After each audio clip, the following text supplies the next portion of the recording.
તો ભાઈ એક વસ્તુ કહું, અત્યારે હું દેશમાં છું અને મને જે અહીંયા જોવા મળે છે એ કોઈ દી મને એ જગ્યા કોઈ દી એ વસ્તુ મને જોવા જ ન મળે કે સુરત હોતોય. દેખાડું ઇન 3, 2, 1.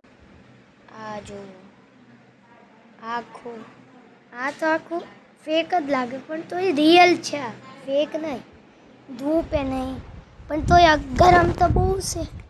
અને તમને બહારનું દેખાડું હવે.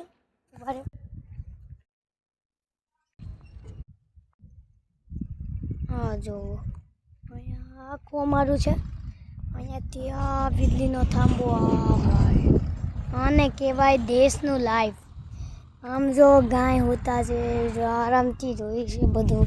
અને તો અત્યારે ગરમી લાગે છે પણ તો અહીંયા એમ તો ખુલ્લું છે ને બધું, એટલે અમને કંઈ થાય નહીં એમ તો, કેમ કે એમ તો ઠંડો પવન આવતો રહે અમારી તરફ.